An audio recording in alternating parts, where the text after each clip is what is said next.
Have you ever wondered why you met that one person? Why marriage can feel warm at times and weary at others? And why love often comes with such difficult lessons? Welcome back to Son.Mindfulness. Please stay with us until the end of today's video. We will share something that touches your heart. Many people feel lost in the same repeating conflicts. Many questions remain without clear answers. Why has my partner changed? Why do I keep carrying this pain? Today we will look at marriage through the lens of karma. Not to blame, but to understand and to transform. Are you ready to open your heart and listen? The solution begins with a small change. We learn to see suffering as a teacher. We nurture gratitude, kind speech, and mindful listening. We take one step at a time, gently but steadily. Why does this matter to you? Because peace at home is the health of the heart. Because the happiness of a couple is the ground for children to grow. And because you yourself deserve peace. Son.Mindfulness is here with you each week. We share meditation, karma, and the art of mindful living. If you find this helpful, please subscribe and support the channel. Thank you for being present and listening. May you be healthy, peaceful, happy, and fortunate. Now let us step into the main teaching. Do not miss the final part, Section 7, on planting good karma. It may be the key to your own marriage. Part 1, Marriage and Karma. Dear friends, have you ever sat in silence looking back on your life and asked, why did I meet this spouse? Why did we become husband and wife? Many believe marriage is only about choice, emotion, or chance. But when we look more deeply through the wisdom of Dharma, we see clearly. Marriage is not accidental. It is the result of past karma already planted, the continuous flow of cause and effect. In one lifetime, we encounter countless people. Yet among that endless sea of faces, only one steps in and walks with us along the long road. That cannot be mere coincidence. Perhaps in a past life, that person was your father, your mother, your child, a close friend, or even an enemy. Karmic debts and connections bind us together. So in this life, we continue unfinished lessons. An elderly woman once told me, "Teacher, my husband and I are completely different. Many times I think he was born only to make me suffer." I smiled and replied, "Not so. He is here to help you see yourself more clearly." Every spouse, whether bringing joy or trial, is a mirror reflecting the karma we have created before. Looking at them, we see both our seeds of love and our seeds of anger, selfishness, and ignorance. Have you ever met someone and felt instantly familiar, as if you had known them forever? Or, the opposite, lived under the same roof with someone who still felt like a stranger? These feelings are not random. They are echoes of past lives, the stream of karma guiding us toward the lessons our souls must learn. Modern science also shows that long-lasting relationships often have connections that reach deeper than reason.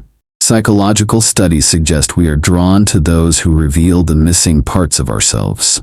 Buddhism calls this karmic affinity. What we lack, life will send to us in the form of a spouse. Imagine marriage as a kind of ledger. Not of money, but of affection, duties, kindness, and sometimes even pain. Married life is the chance to repay, to learn, and also to sow new seeds. When you choose to love, to endure, to forgive, you repay old debts and plant new blessings. When you choose to blame, to resent, or to cling to ego, you add burdens for the future. So instead of thinking, this person makes me suffer, ask yourself, what lesson is this person teaching me? It may be the lesson of patience. It may be unconditional love. It may be the lesson of letting go of self. Through the lens of karma, marriage is not a gamble of fate. It is a shared journey of learning for two souls. When we see marriage this way, everything changes. We blame less and listen more. We open our hearts to understanding and gratitude, because we realize each day together is a chance to practice, to study, to transform. Dear friends, Marriage is a profound karmic bond. Your spouse is not just a companion in daily life, but a spiritual teacher, helping you grow through both joy and sorrow. If you can treasure this truth, you will see that marriage is not merely the tie of two people, but a sacred doorway leading closer to awakening. Part 2. Joy and Challenges in Marriage. Dear friends, in the previous part, I shared with you that marriage is not an accident. It is the result of past karma. Today, let us go deeper into a very important aspect, the joys and the challenges of marriage. If in past lives we planted seeds of love, kindness, and compassion, then in this life marriage often feels light and peaceful.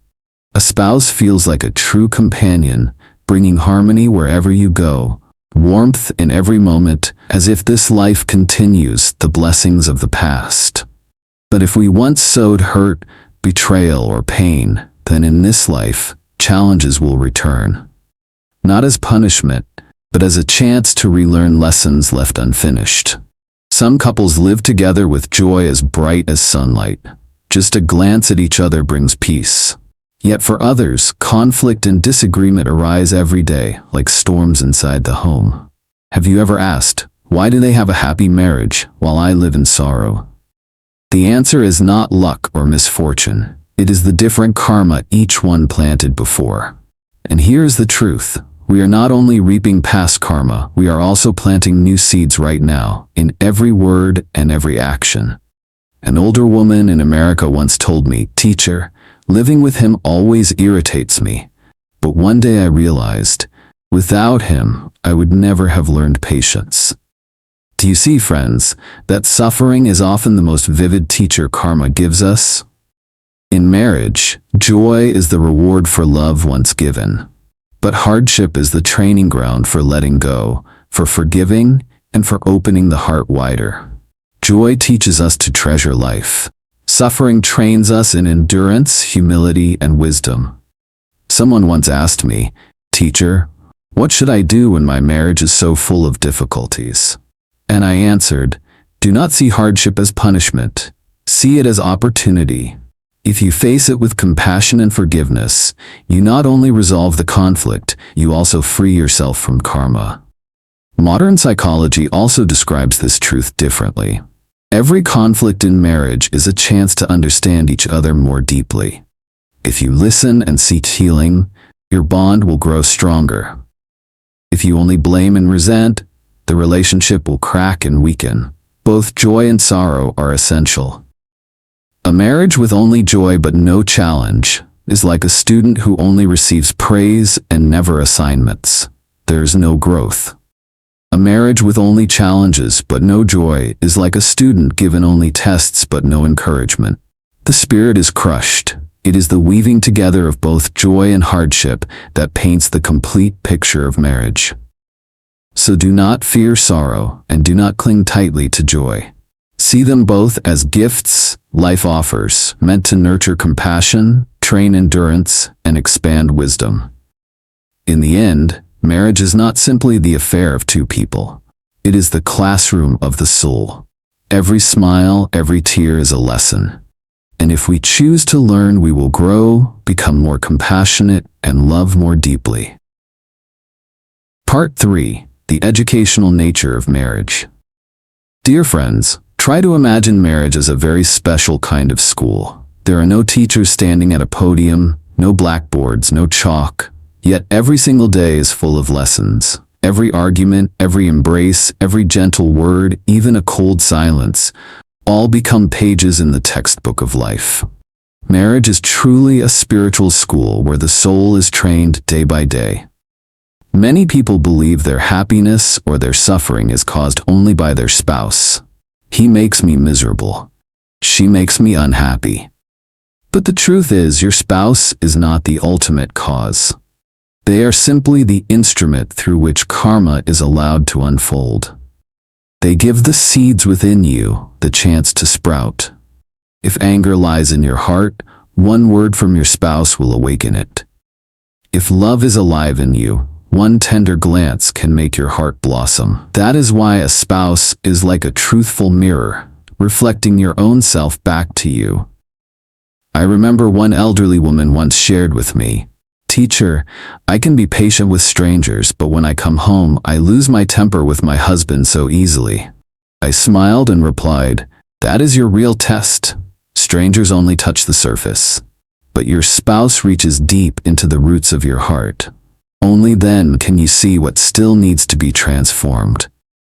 Indeed, marriage is a classroom unlike any other, because there, we cannot hide from ourselves.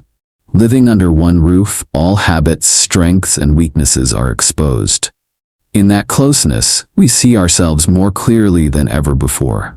Modern psychology also recognizes this truth. Our closest relationships are the strongest environment for personal growth. In intimacy, we receive support, but we also face challenges. Just as steel must pass through fire to become strong, our souls must endure friction to become wise. The key lies in changing the kind of questions we ask. If we keep asking, "Why is this happening to me?" resentment grows. But if we shift to, "What is life trying to teach me here?" then wisdom opens. For example, in times of conflict, instead of thinking, "My spouse is terrible, always making me suffer," try asking, "What is the lesson here?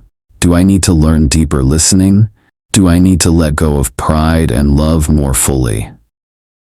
With this shift, every pain becomes a lesson in awakening. Every conflict stops being a wound and becomes a chance to train the heart. And every tender act, every kind word becomes a golden page teaching gratitude and compassion. Dear friends, remember this. Marriage is not just a social arrangement. It is a classroom created by karma and blessed by circumstance. If we learn from it, we grow. If we miss the lesson, it will return again and again until we truly understand. So treat each day together as a class. In happiness, practice gratitude. In hardship, practice patience and letting go. And when you approach marriage this way, it no longer feels like a burden. It becomes a sacred path that leads the soul into the depths of awakening. Part 4. The Role of Differences. Dear friends, when we talk about love or marriage, many people believe that two people are compatible because they are alike. They enjoy the same things, think in similar ways, but when we look deeper with the eyes of karma, we see another truth. People often come together not because they are the same, but because they are different. These differences are not meant to cause suffering. They are meant to shape us, to balance each other's weaknesses, and to help us grow. For example, a hot-tempered person is often paired with someone patient.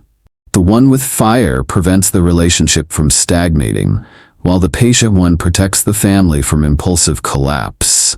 A practical person is often paired with an idealist. The practical partner keeps both feet on the ground, while the dreamer keeps the soul from losing hope and vision. Now imagine this. What would happen if both spouses were hot-tempered? Would peace ever be possible at home? And if both were dreamers, who would pay the bills and keep food on the table? It is exactly these differences that create a subtle balance in married life. A woman in California once told me, "My husband is always so rigid, while I like to be free and easygoing. Before, I thought it was his weakness. But now I realize without his discipline, our family would never have stability." Do you see, friends? What we first see as opposition may actually be our hidden blessing. Modern psychology also speaks of this in a theory called complementary personalities. We are often attracted to those who have the qualities we ourselves lack. This sounds very close to the Dharma. Life gives us a spouse not simply to indulge us, but to help us learn, to train, and to complete ourselves. Of course, differences are also where conflict can arise. One partner likes silence, the other likes constant conversation. One saves every penny, the other spends freely. Without wisdom, these differences can turn into cracks in the relationship. But if we look with karmic understanding, We see they are not enemies, but teachers in the classroom of marriage. Your spouse is showing you what you still need to cultivate. Their patience reveals your temper. Their dreams remind you that life is more than duty. Their practicality grounds you when you drift too far. So instead of complaining, "Why can't you be more like me?" ask, "What is this person helping me to learn?" By asking that question, the ego softens and the heart opens. Difference no longer feels like a burden. It becomes an opportunity for growth. I often say that marriage is like two stones rolling together. At first, the sharp edges cause pain, but over time, through constant contact, both stones become smooth and polished. Marriage works the same way. If we respect and learn from one another, our differences become the very tools that refine our souls, making us gentler, kinder, and more compassionate. So, dear friends, do not fear differences. It is thanks to them that marriage becomes deep, rich, and capable of carrying us far along the path of love and wisdom. Part 5. Karma is not fixed. Dear friends, when people hear the word karma, many think of it as a life sentence. They believe that once something is planted, it must be reaped, unchangeable. Some sigh and say, "My karma must be heavy, that's why my marriage is so painful." But the truth is, karma is not a prison that locks us forever. Karma is more like a lesson written on a chalkboard. If we do not understand it, the lesson stays there. But once we learn, once we understand and change, the words can be erased, and we can write a new lesson, a new page of life. The same is true in marriage. If we meet challenges but respond with forgiveness, compassion, and understanding, the cycle of suffering begins to fade. Imagine a husband who often gets angry. Each time he shouts, the wife shouts back. The conflict repeats endlessly, like a karmic wheel spinning without end. But one day, the wife chooses differently. Instead of reacting with anger, she pauses, listens in silence, then answers gently with a kind word. In that very moment, the old cycle is broken. Karma transforms through a new attitude, through the way we choose to face pain. I once met a couple in Texas. They had been married for more than 30 years, but the first 10 were filled with fights. The husband was hot-tempered, the wife often critical. One day during a Dharma class, the wife realized, if we keep living like this, we'll carry bitterness to the end of our lives. She decided to change herself first, learning patience, learning to listen, learning to forgive. At first it was very hard, but slowly the husband began to change too. When I met them again, they held hands and smiled, and the wife said, "Teacher, we have finally made peace with our karma." Indeed, karma is not a jailer, but a patient teacher. It will repeat the lesson until we are ready to learn. And once the lesson is understood, freedom arrives. Marriage becomes a doorway to peace. Even when a marriage is harmonious, we must not be complacent. The joy of today is the fruit of past kindness. If we stop nurturing love, gratitude, and respect, that joy will wither. Just like flowers in a garden, without care, even the most beautiful blooms will fade. In marriage, if we neglect kind speech, true care, and sincerity, happiness too can dry up. So the wise understand that karma is not fixed. Suffering does not last forever if we learn the lesson it brings. Happiness does not last forever either if we take it for granted and stop cultivating it. Dear friends, remember this. Each day in marriage is a chance to plant new seeds. If today we sow forgiveness, tomorrow there will be peace. If today we sow understanding, tomorrow there will be joy. If today we sow arrogance or complacency, tomorrow we may face the lesson of humility again. Karma is not a destiny that binds us. It is a river. If we know how to steer with compassion and wisdom, that river will carry us to the shore of peace. Part 6. The deeper spiritual meaning of marriage. Dear friends, if we look at marriage only as a social contract, a way to raise a family or a shelter for old age, that view is only on the surface. Look deeper, and marriage carries a profound spiritual meaning. It is a true path of practice. In other words, marriage is a temple within daily life, where the soul is shaped through both joy and hardship. In marriage, joy is a gentle teacher. A smile, a word of encouragement, a hand held during hardship. Each reminds us to be grateful and to expand our love. When we are happy, we realize love is not meant for two people alone. It can flow outward to children, friends, and even strangers. Joy is like sunlight, showing us life's beauty and the wonder of love. But marriage is not only joy. Suffering comes as well, and suffering is the stern teacher. When your partner hurts you, when conflict erupts, you are forced to look within. You see your quick temper, your selfishness, your pride, and in that moment, you are given the chance to let go. Suffering trains patience, endurance, and compassion. Without these trials, the ego would never soften. I once heard a woman in New York say, "Teacher, thanks to my difficult husband, I finally learned to listen.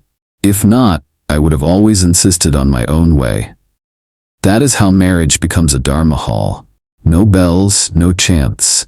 Yet every word, every action is a living sermon. The beauty is that both joy and suffering have value. Joy opens the heart. Suffering refines the ego. One gives sweetness, the other gives strength. Only with both can we fully grow. Seen through the Dharma, marriage is not merely two people sharing life. It is an opportunity to release old karma. Each time we forgive, an old debt is cleared. Each time we endure, a karmic cycle is broken. Each time we love, a seed of blessing is planted for the future. In the end, marriage can become a bridge leading us closer to awakening. Because in marriage we learn the most important lesson: love that is not based on ego, but on giving and offering. Dear friends, look at your spouse not only as husband or wife, but also as a spiritual companion, a fellow traveler on the inner path. Each day together, whether joyful or painful, is a lesson to uplift the soul. If we treasure this, marriage is no longer just a tie between two people. It becomes a path of liberation, guiding us step by step toward the light of awakening. Part 7. Methods for creating good karma in marriage. Dear friends, in the past 6 parts we have seen marriage as a mirror of past karma, as a spiritual classroom, and as a path of practice filled with both joy and trials. Now I want to share the final part, and perhaps the most important: how to create good karma within marriage. Marriage is not only where we repay old debts, it is also fertile ground for planting new seeds. Every day, we have the chance to sow seeds of love, understanding, and compassion so that our shared life grows more connected and fulfilling. First, cultivate compassion and gratitude. Your spouse is not only there to support you or share burdens. They are also a benefactor, a teacher sent by karma. If we can look at them with grateful eyes, then each simple meal, each small word of encouragement, even a single glance of sympathy becomes a priceless gift. One elderly woman once told me, "I used to complain that my husband wasn't romantic and never spoke sweet words. But when he fell ill, he cooked porridge for me every day. I realized then that this was his quiet way of loving me." From that day, I learned gratitude, and our marriage changed completely. Second, practice mindful listening. In any relationship, especially marriage, disagreements are inevitable. But often, what we need is not an explanation, but genuine listening. When we listen with an open heart, without rushing to argue, we begin to understand our partner's pain, needs, and dreams. That understanding itself becomes medicine to heal conflict. Third, choose wholesome speech. In family life, words carry powerful karmic energy. A kind word can heal wounds.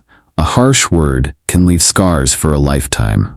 The Buddha taught, a loving word can bring coolness through the heat of 3 summer months. In marriage, too, one word of encouragement, one simple thank you, can be worth more than 1,000 expensive gifts. Fourth, practice forgiveness and letting go. No one is perfect, and marriage will always carry mistakes. If we cling to resentment, the past becomes a heavy burden. But when we forgive, not only is our partner set free, but we unlock freedom for ourselves. I often say, forgiveness does not mean forgetting everything. It means choosing not to let the wound continue to control us. Fifth, sow good seeds together through acts of kindness. A family that practices generosity, helps the poor, and joins in compassionate service creates a love that expands. This not only binds husband and wife in this life, but also creates beautiful karmic bonds for lifetimes to come. Finally, nurture love through presence. Happiness in marriage does not come from grand gestures. It is found in being fully present in small moments, sharing a meal, walking together, or sitting side by side in silence. When we are truly present for each other, happiness naturally grows with time. Dear friends, marriage is like a long river. We cannot stop the storms, but we can steer the boat with compassion, forgiveness, listening, and gratitude. If each day we plant one more good seed, then not only will this life be peaceful, but we will also create lasting blessings for many lives ahead. Remember this: old karma can be repaid, new karma can be created. And today's happiness is the gift born from the seeds of goodness we plant right now. Conclusion. Dear friends, we have walked together on a long journey, from marriage as the weight of old karma to marriage as fertile ground for new seeds, from tender joys to stern trials, from opposing differences to nourishing balance. All of these have become living lessons for the soul. Do you see, marriage is not just about feelings? It is a school, a temple, a sacred path within daily life. There we learn patience, we learn love, we learn forgiveness, and we cultivate wisdom. Every joy teaches us gratitude. Every sorrow teaches us to let go of the ego, and each day gives us the chance to write a new page of life. Let me ask you this: do you see your spouse as the mirror of your soul? Have you realized that they are not only walking beside you, but also teaching you lessons your soul needs? Are you ready to listen more, forgive more, and live with deeper gratitude? A friend once shared with me. She said, "After so many years of arguing, I suddenly realized my husband is my teacher. Without him, I would never have learned patience." Do you see? Suffering is not punishment, but an opportunity for awakening. The core message is very simple. Marriage is a path of practice. If we see it with gratitude and wisdom, then every day of living together becomes a day of learning. When we plant seeds of love, those seeds blossom into happiness. When we choose forgiveness, the cycle of suffering is broken. When we honor presence, marriage itself becomes a miracle. I want to congratulate you, because by sitting here listening and opening your heart, you have already taken another step on the path of awakening. You have planted a new seed, the seed of understanding and love. So, are you ready to practice? Try today to speak one word of gratitude to your spouse. Try listening to them without interrupting. Try looking at them with respect, as if they were a karmic benefactor in your life. And you will see, happiness is not far away. It is right here, in each present moment. I offer my deepest gratitude to you. Thank you for walking with me and listening until the very end. If these words touched your heart, I invite you to subscribe, follow, and support the Son.Mindfulness channel. Please leave your thoughts and reflections in the comments. Perhaps your words will inspire another soul. May you always be healthy, peaceful, happy, and fortunate in every step of your journey. And may your marriage become a path of awakening, where love and wisdom bloom together. Thank you.